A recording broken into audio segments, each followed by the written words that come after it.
Scientists are not eliminating God.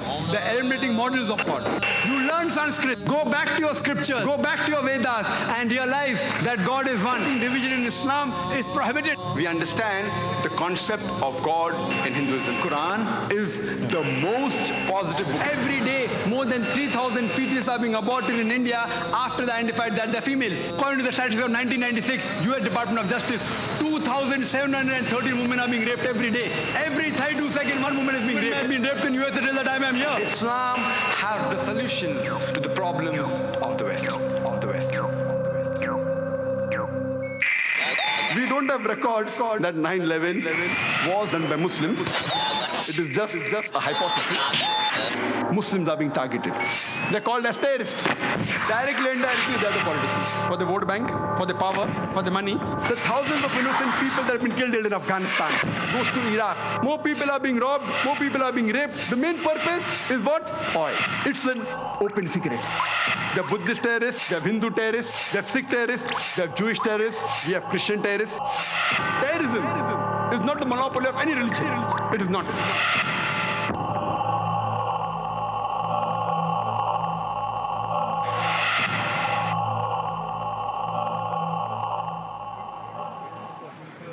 Distinguished guests, brothers and sisters, Assalamu alaikum. May peace be on all of you. Welcome to today's program. I, Dr. Muhammad Naik, am your host for today. We begin today's program with the Qiraat by Qari Rehan Ghalib. Bismillahir Rahmanir Rahim. من قتل نفسا بغير نفس أو فساد في الأرض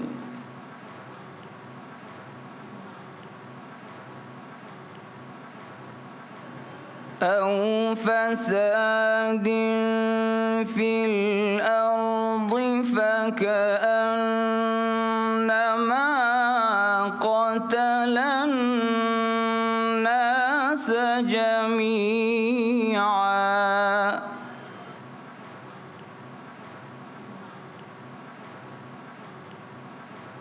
ومن أحياها فكأنما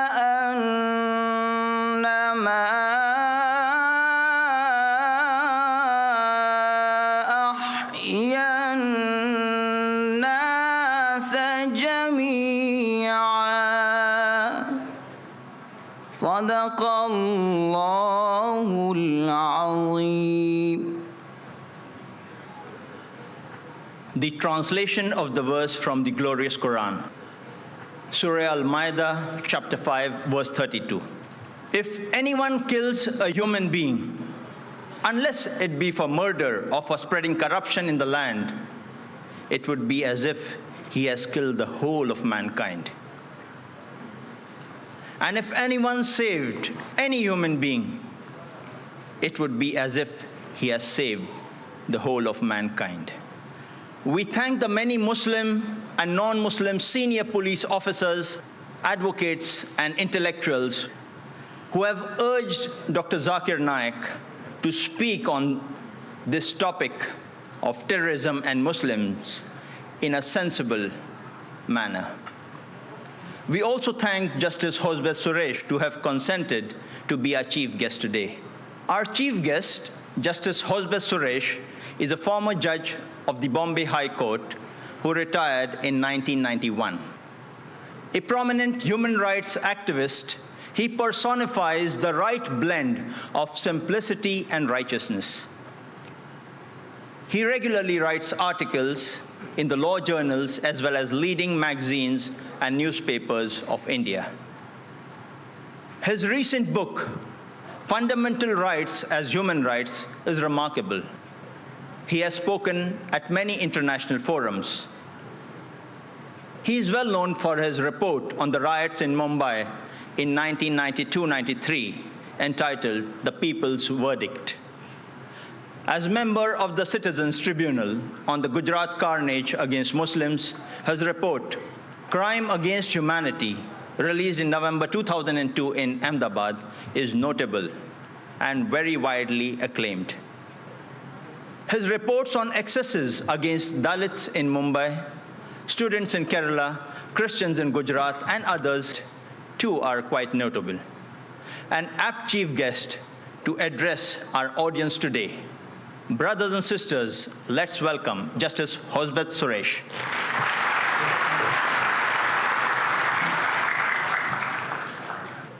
Friends, I think I should begin with Lord Denning, a great judge from England, because he's no more. I'll just say what he said once. Judges do not speak as actors do to please.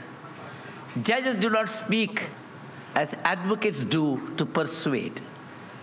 Judges do not speak as historians do to relate the past.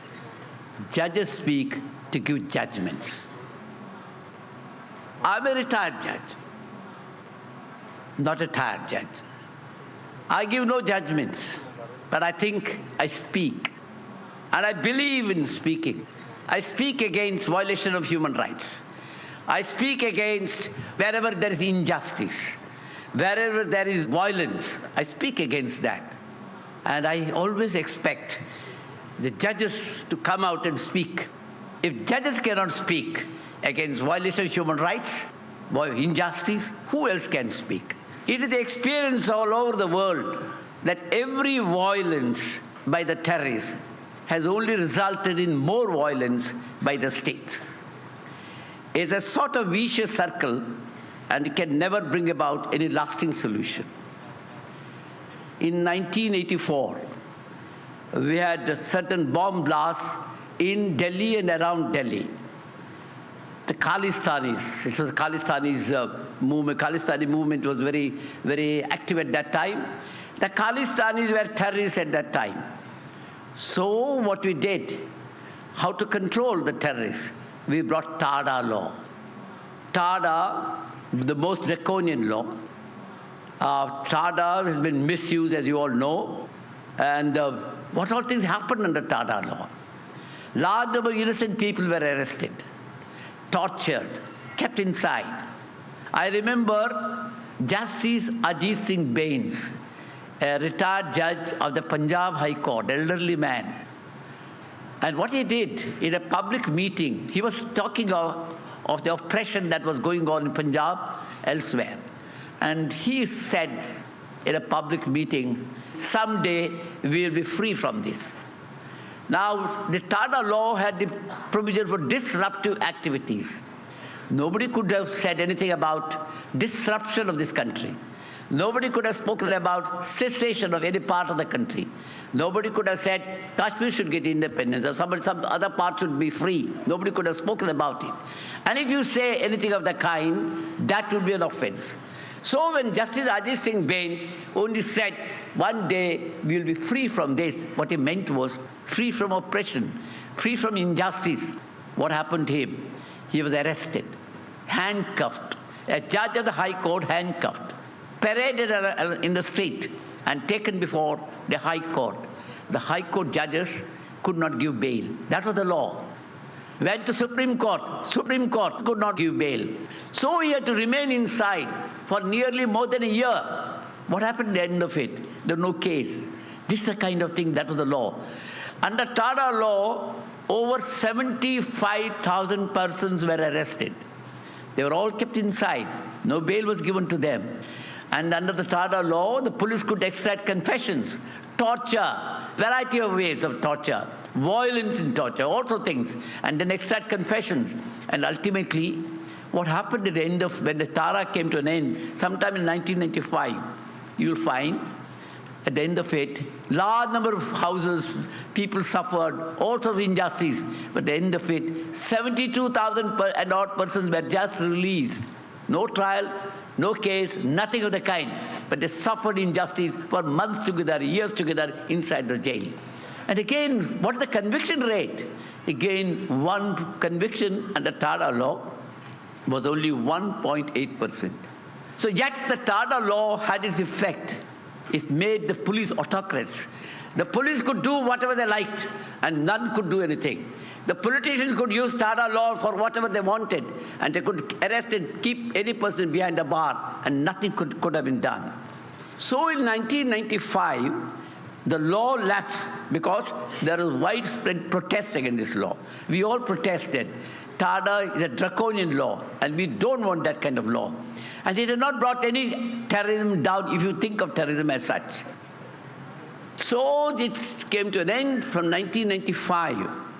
Then, of course, came 9/11, 2001.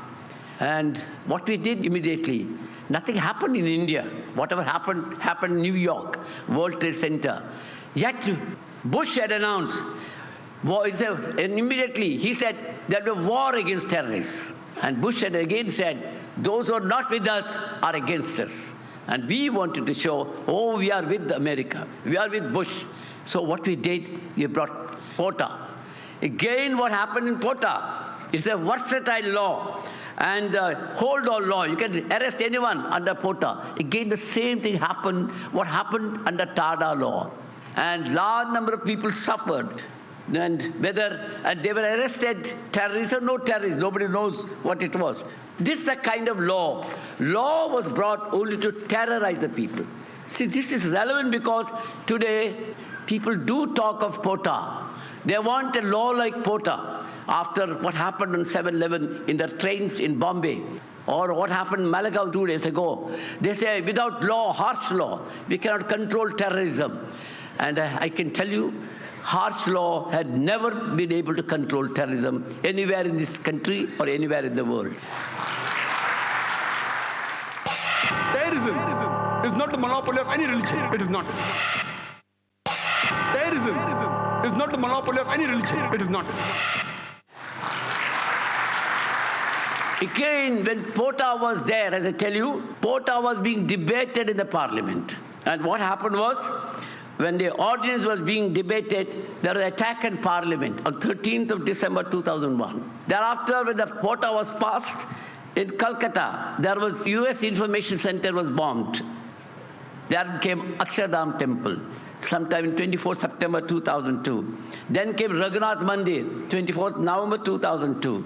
Then we had in Ghatkopar, Mumbai, Mulund, on 2nd of December. And then, of course, Gate of India, Zawari Bazaar, 25th of August 2003. So in spite of the law, whatever bomb blasts were continuing. And POTA had no effect on whatsoever. In the year 2002, according to a statement made by the Attorney General of India at that time, 4,038 terrorist-related violent incidents took place in Jammu and Kashmir, in spite of the army and other security personnel and the law.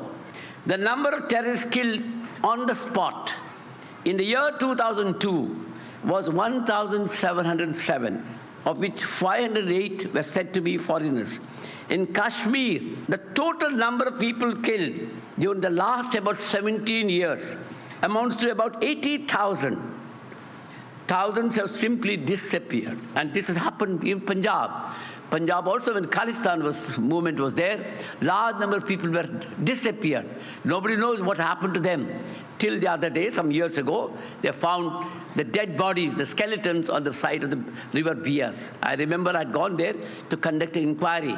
And what I noticed there was, I went around, talked to people, I went around, went to some houses.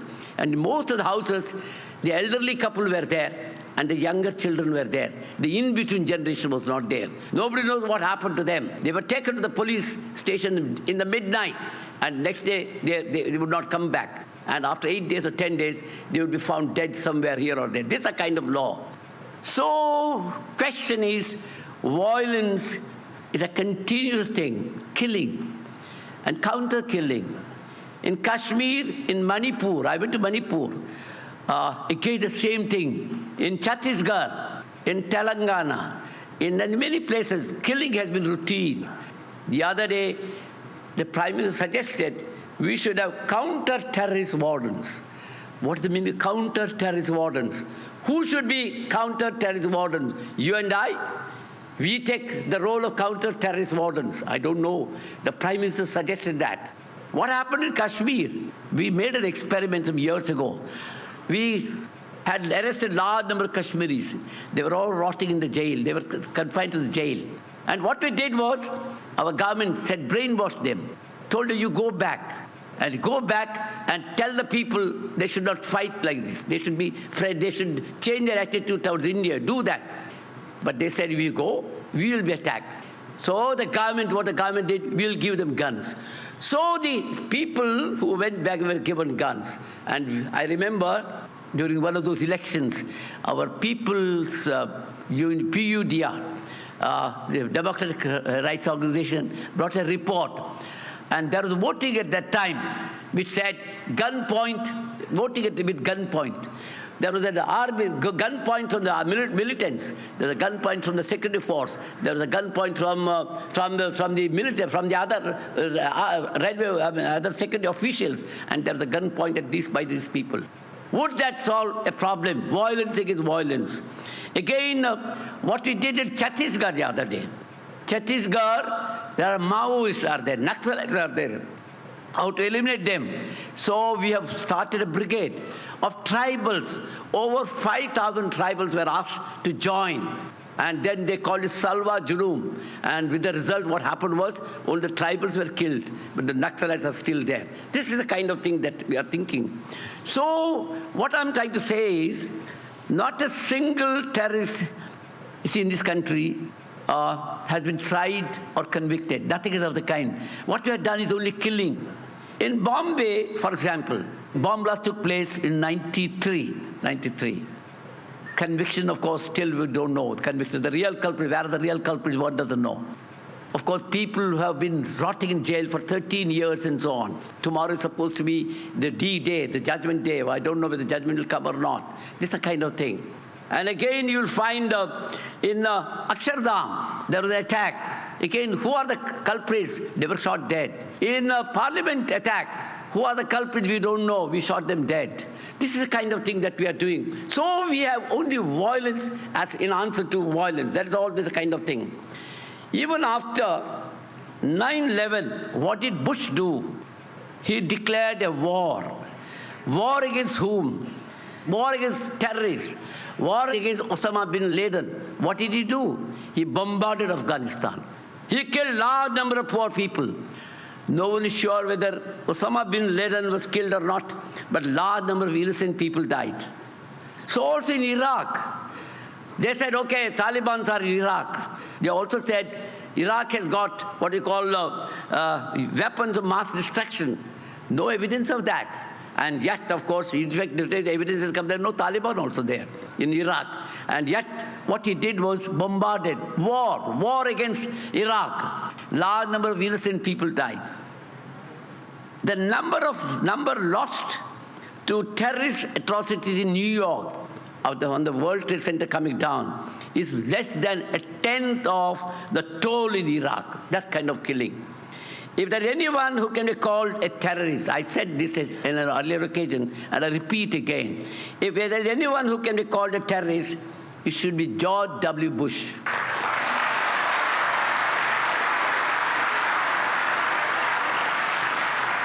He has declared a war, and it is not a war according to law.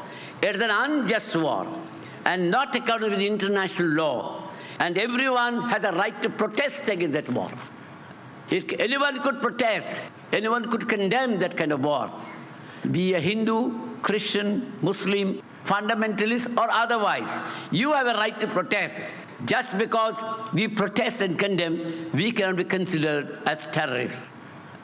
One of the most difficult problems is to define terrorism. See, we talk of terrorists. Where is the definition of terrorism? How do you define terrorism? Tada did not define terrorism. Porta did not define terrorism. Only terrorist acts were defined.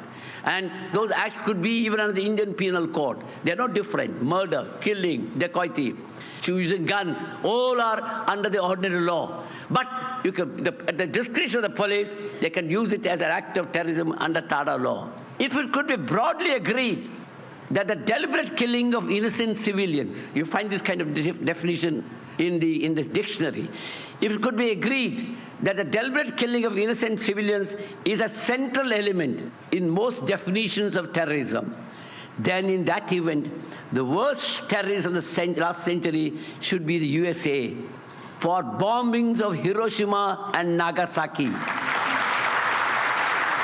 where suffering of large number of innocent people has never been healed even after 6 decades. Just killed lakhs of people in these two places. So also, the worst violators of the 21st century as it began are the USA and Great Britain. There's not much difference between George W. Bush and Lakshari Taiba. Both believe in killing. Killing helps them. Killing keeps alive the tension in this region. That is what they want. That is their business. So the USA has a business of encouraging killing everywhere. It gives them a market.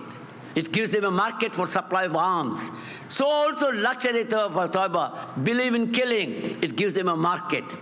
So while both seek to wield power, one of course with the superior power of USA, and the other of course trying to build up his own other category of power. So it has become the global war. In this way, as again, terrorism becomes a permanent feature of these persons. In other words, the permanent feature of American policy is a global war. It will never come to an end. As long as the fear of terrorism is there, they're happy. As a result of this, what is happening in the rest of the world is that freedom and liberty gets curtailed. We are now gradually sliding into what is called a security society. Terrorism is not the monopoly of any religion. It is not. Terrorism is not the monopoly of any religion. It is not. Today, as you must have seen as you walked in, what happened to all of us? Everyone had to have a checkup. Because security, internal security. So we are going into a security society. Security is more important, not liberty. Your security. And then you must have read in the paper what is called Advanced Passenger Information System. You get into a plane in London. Within 15 minutes, your full history is sent to Bombay or whichever the destination. When you land there, the police are there. Police know your full history. You're gone to Dubai half a dozen times. Okay, that is enough. They could do anything they like. For example, what happened in Amsterdam, you all know, they saw some people behaving in the plane, people behaving in a very suspicious way. Their appearance, their dress, their speaking language, looking like Arabs, looking at watch frequently, bearded Muslims, and burqa-clad women. Okay, all these are suspicious character, this kind of thing. So security becomes more important. And this is a kind of policing that goes on. And as a result of that, we have all sorts of things going on in this country, everywhere, because under security society, the police can do anything they like. Other day, you must have read that on Antap Hill, somebody was found in a building which was supposed to have been neglected. Nobody was there. What happened was, the police suddenly found he was a Pakistani, they said. One doesn't know. They went and shot him, killed him. Nobody, no proof, nothing of the kind. So because in the name of security, the society accepted. Society did not protest. Who was killed? Nobody knows. So the police again believe in this guy because that helps them. They don't have to prove a case. They can detain anyone, keep him inside the police station, days together, without a charge, without anything, in the name of investigation. In fact, the other day, I went to the Minority Commission. What happened was, people are just being rounded up and taken to the police station. What is the law? If you are taken to the police station, if you are a witness, of course, your statement has to be recorded, and then you have to go home. If you are not a witness, you are a suspect, then your name should be there somewhere. Your name should be in the FIR, or they should have advanced information. But they just can't take you to the police station and say, you are a suspect, you don't know anything about me, but you are a suspect. You keep me, you torture me inside. You keep me for days together, no station diary entry, no report. And one fine day, you handcuff that man with another unknown person who is supposed to come from Pakistan. And they say, you are connected with these two together. This is the kind of system. So in the name of security today, police can do whatever they like. Anyone can be killed in an encounter, deaths, and no investigation. In the name of security, Every movement of yours can be tracked.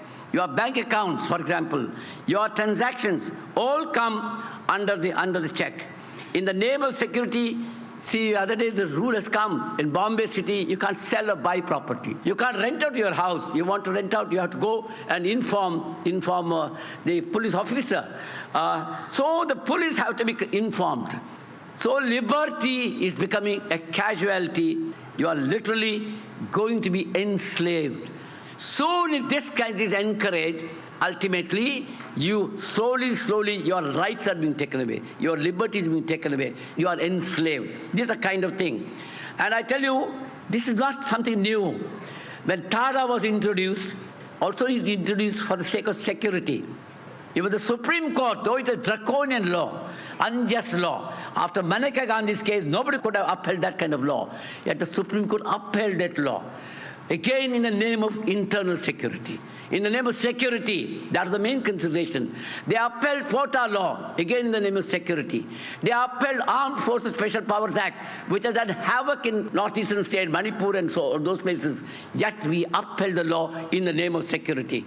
All our principles of the liberal society, justice, social, economic, everything, all those they have forgotten. This is a kind of approach. So therefore it is necessary, we must understand, this violence must come to an end. So what is the solution? Solution is not arms. Solution is not violence. Violence against be it from the people or from the state. No. What is required is that why should there be so much violence in the society? Our approach should be why there is this kind of terrorism. What is the reason for that? That is the thing the government must understand. Not arms, not this kind of harsh law. I tell you, there is so much of injustice in the society. Go to any part of India, anywhere. So much of injustice. The rich and the powerful can get away with impunity. Nothing happens to them. America can invade any country. Nothing happens to them internationally. Within India, the rich and powerful are not bothered. They don't go in for voting, but they get whatever they want. But the poor, what happens to the poor? The marginalized. Huge projects, for example. We have built huge projects. I got details of statistics if you want, I can give them. What happens to them? Narmada Dam is the simplest example. Came up. What happened to the people who were affected? Large number of tribals, what happened to them? They had lost their land, lost everything, yet nothing happened to them. What should they do? In Bombay, we have 40 lakhs or more people live in slums. What's the government doing? Government is demolishing them. Your right to housing, internationally recognized right to housing, right to shelter, part of Universal Declaration of Human Rights, international covenant, civil and political, economic, social, cultural rights. All this is forgotten. Supreme Court has said repeatedly in the past, Article 21, right to life includes everything that goes with human dignity. Your food, your clothing, your shelter, your health, your education. What are we doing today? Everything we are not bothering. The government thinks it is not his business. The government thinks it is not their job. They're slowly abdicating their responsibilities. In a situation like what should the people do? If you are thrown away from your house, you don't get justice in a court of law. What do? In Vidarbha, large number of people committing suicide. Repeated approaches, repeated appeals. Government is indifferent. Government is doing nothing. What should the people do? These are the questions. How do you answer? I remember once Arundhati Roy said, in a situation like this, where people get no justice, nothing happens to them. At that time, what happened to them is they refused to take this into account. I remember I went to Gujarat after the riots.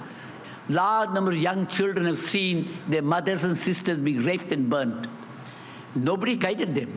Nobody gave them education. Nobody gave them any psychiatric treatment or anything. The trauma was there. What should they do? Who gave them justice? Could the system give justice or not? I do not justify taking arms, but a government has a responsibility. The government must take it into account, because if you don't care for the victims will try to take care of things by themselves. And that is the point. And so what Arundhati Roy said was, when victims refuse to be victims, they are called terrorists. So you are all victims of the unjust thing that is going on in this country, in this society. Government must take a major role, not by bringing harsh law, not by creating counter-terrorist wardens, not by blaming a particular community or anything, not by doors, but taking care of human rights. Your right to food, your right to shelter, your right to education, right to health, right to a livelihood. If these things are taken care of, automatically there will be change in the society. I think that is the goal that I want to tell you. Thank you very much for giving me this chance. Thank you.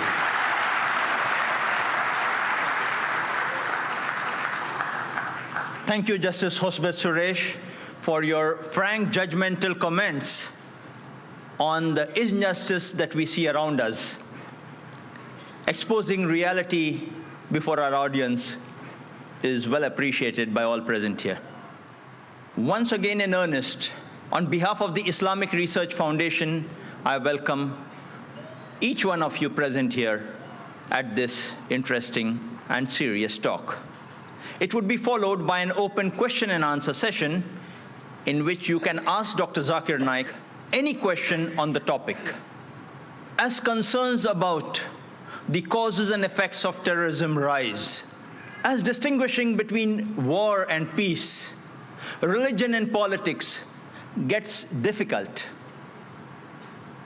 as media reports instill in us a fear psychosis and Islamophobia amongst billions of people worldwide, we all wonder, and so does the world around Muslims, is terrorism a Muslim monopoly? Our speaker for today, Dr. Zakir Naik, is the president of the Islamic Research Foundation, Mumbai, and a medical doctor. An internationally acclaimed orator on Islam and comparative religion, Dr. Zakir Naik has delivered more than 1,000 public talks worldwide in the last 10 years. He appears regularly on many international TV channels in over 150 countries. Brothers and sisters, addressing the notion, is terrorism a Muslim monopoly? All yours, Dr. Zakir Naik.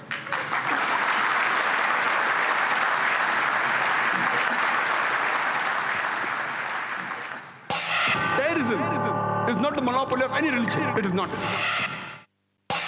Terrorism is not the monopoly of any religion. It is not. Alhamdulillah. Wassalatu wassalam ala Rasulillah wa ala ali wa sahbihi ajmain. Amma ba'd. A'udhu billahi minash shaitanir rajim. Bismillahir rahmanir rahim. Wa qul ja'al haqq wa zaqil batil. Innal batila kana zahuqa. Rabbi shrah li sadri wa yassir li amri wahlul 'uqdatam min lisani yafqahu qawli. Honorable Justice Hosbet Suresh, my respected elders, and my dear brothers and sisters, I welcome all of you with the Islamic greetings. Assalamu alaikum wa rahmatullahi wa barakatuhu. May peace, mercy, and blessings of Allah subhanahu wa ta'ala, of Almighty God, be on all of you. The topic of this evening's talk is terrorism a Muslim monopoly? First, let us understand what is the meaning of the word terrorism. It is very difficult to define the word terrorism. There are various different definitions, and many of them contradict. The definition is intangible. It keeps on changing depending upon the geographical location and the historical fact. It is very difficult to define terrorism. But according to the Oxford Dictionary, it says that terrorism is a use of violent action to get and fulfill a political aim or to force a government to act. This word terrorism was initially first time coined in 1790s during the French Revolution. And it was in 1790s that the statesman, Edwin Burke, who was a British statesman, he used this word to describe the Jacobin-ruled French regime. And the years 1793 and 1794, it was called the Reign of Terror, the Years of Terror. And Maximilian Robespierre, he was heading this government, and during that time, he has killed thousands of people. He has guillotined thousands of innocent human beings. Historical records tell us that he had arrested more than 500,000 human beings, out of which 40,000 he has executed. More than 200,000 were deported, and more than 200,000 they were starved and tortured to death in the prisons. So this word terrorism initially was coined to describe the people during the French Revolution. Today, we have in the international media, there is a very common statement which is repeatedly bombarded, especially in the Western media. And that statement is, all Muslims are not terrorists, but all terrorists are Muslims. And this statement was even imported to India, especially after the 11th July, the serial train bomb blast that took place in Bombay, especially to Bombay. And we find that even in India, especially in Bombay, people kept on repeating the statement that all Muslims are not terrorists, but all terrorists are Muslims. Let us analyze today what do the historical records tell us, and what does the data on terrorist attack that is available in world history, what do they tell us? When we look at the records, in 19th century, we can hardly find any terrorist attacks have been done by Muslims. Time does not permit me to speak about the details of the attacks taking place in 19th century. I'll just mention a couple of them. We know that in 1881, Tsar Alexander II of Russia, he was assassinated. He was traveling in a bulletproof carriage in St. Petersburg Street. There was a bomb that kills innocent 21 bystanders. He comes out of the bulletproof carriage, another bomb comes, and he's killed. He was not killed by a Muslim, he was killed by Ignis. He was a Pole from Burbusk. He was a non-Muslim, he was an anarchist. We know in 1886, there was a bomb blast that took place in the Haymarket in Chicago during the labor rally. And 12 innocent people were killed. One amongst them was a policeman by the name of Dejan. Later on, 7 policemen were injured and they died in the hospital. The people responsible for this act, they were not Muslims, they were 8 anarchists, all of them non-Muslims. When we analyze the record of the terrorist attacks that have taken place in the 20th century, we know from the historical records that on the 6th of September, 1901, the then president of USA, William McKinley, he was assassinated by an anarchist by the name of Leon. He was shot twice by Leon. He was a non-Muslim. On the 1st of October, 1910, there was a bomb blast that took place in the Los Angeles Times newspaper building, in which 21 innocent people were killed. The people responsible for this bomb blast, they were 2 Christians by the name of James and Joseph. They were union leaders. They were not Muslims. We know that on the 28th of June, 1914, in Sarajevo, France, the Archduke of Austria, along with his wife, they were assassinated, which precipitated the World War I. The people responsible for this assassination, they were called the Young Bosnia. Most of them, they were Serbs. They were not Muslims. From historical record, we come to know that on the 16th of April, 1925, there was a bomb blast that took place in St. Nedelia Church in Sofia, the capital of Bulgaria, in which more than 150 innocent people were killed and more than 500 injured. It was the biggest terrorist attack that has taken place on the soil of Bulgaria. It was conducted by the Bulgarian Communist Party. They were not Muslims. We know from historical records that on the 9th of October, 1934, King Alexander I of Yugoslavia, he was assassinated by a gunman by the name of Lada Georgiev. He was a non-Muslim. The first US plane to be hijacked It was not by a Muslim, it was by a non-Muslim by the name of Ortiz. He hijacked the US airliner to Cuba, and he later on got their asylum. When we go to the records of terrorist attacks done, we come to know that in the year 1968, the ambassador to Guatemala, he was assassinated by a non-Muslim. In 1969, the ambassador to Japan, he was knifed by a Japanese, a non-Muslim. The ambassador to Brazil in 1969, he was kidnapped by a non-Muslim. The famous attack, the Oklahoma bombing, which took place on 19th of April, 1995, where there was a truck loaded with a bomb which rammed into the federal building in Oklahoma, which killed 166 innocent human beings. And hundreds others were injured.